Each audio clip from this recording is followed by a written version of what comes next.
Sebelum memulai pembelajaran pada pagi hari ini, kita siapkan hati dan pikiran kita untuk berdoa. Mari kita berdoa.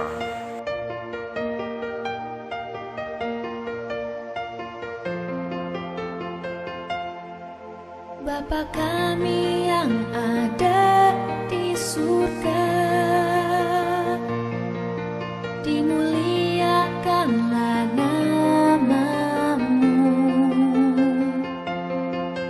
Datanglah kerajaan-Mu, jadilah kehendak-Mu di atas bumi seperti di dalam surga.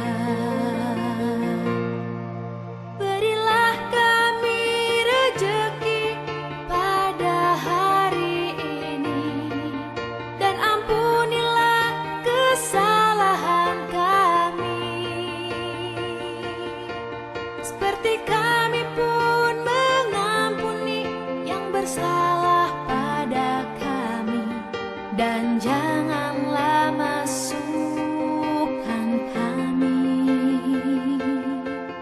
ke dalam pencobaan,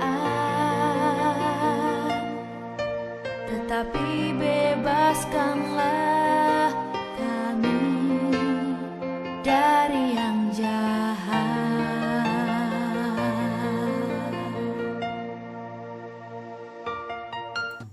Selamat pagi, masih bersama dengan Pak Ardi di jam pelajaran Bahasa Indonesia. Apa kabar kalian anak-anakku? Pak Ardi berharap kabar kalian baik-baik saja dan luar biasa.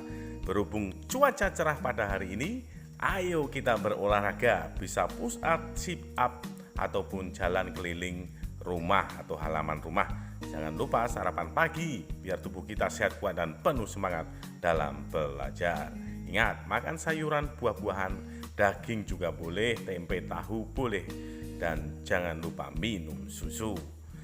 Baiklah anak-anakku, pembelajaran pada pagi hari ini adalah membuat pertanyaan berdasarkan teks dan menulis cerita non-fiksi tentang kenampakan alam.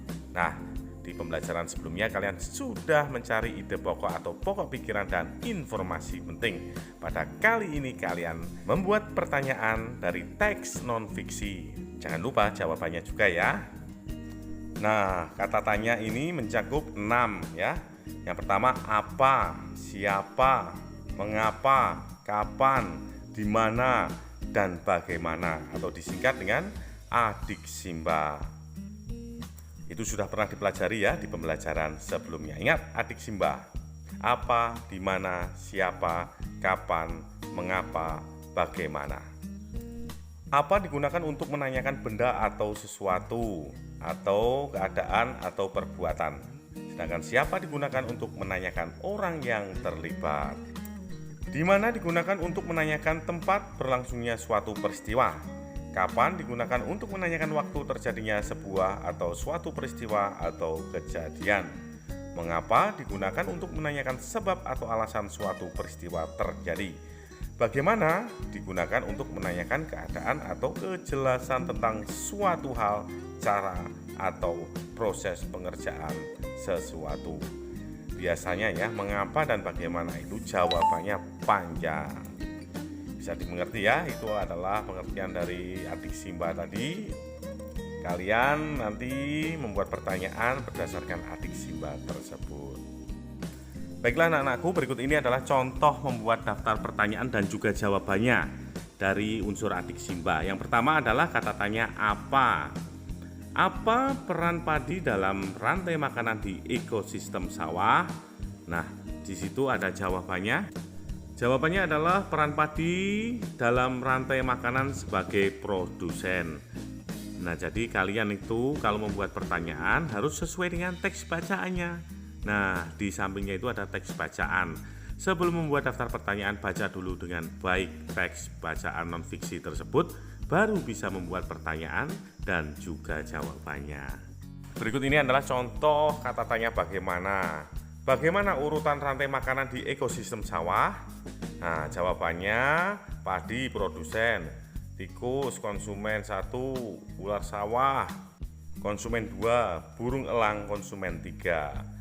Lalu pengurai. Itu tadi ya contoh dari kata tanya dan jawabannya yang terdapat dalam teks non-fiksi.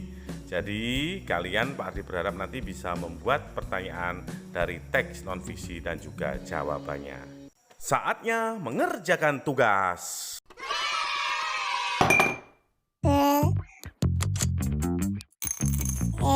Sekarang buka buku paket 5E halaman 56 dan 57. Lalu buatlah 6 pertanyaan dan jawabannya menggunakan unsur adik simbol. Apa, di mana, kapan, siapa, mengapa, dan bagaimana. Cara membuatnya adalah dengan membaca teks non-fiksi pada halaman 56 dan 57. Jadi membuat pertanyaannya dari teks tersebut ya, jawabannya juga ada di teks tersebut. Teksnya berjudul Dieng Dataran Tinggi sebagai tempat wisata. Semangat anak-anakku! Demikian pembelajaran pada pagi hari ini. Tetap semangat anak-anakku, selalu berdoa dan salam sehat. Jangan lupa selalu tersenyum dan tetap bahagia. Hahaha. Sampai jumpa di video pembelajaran berikutnya. Dah.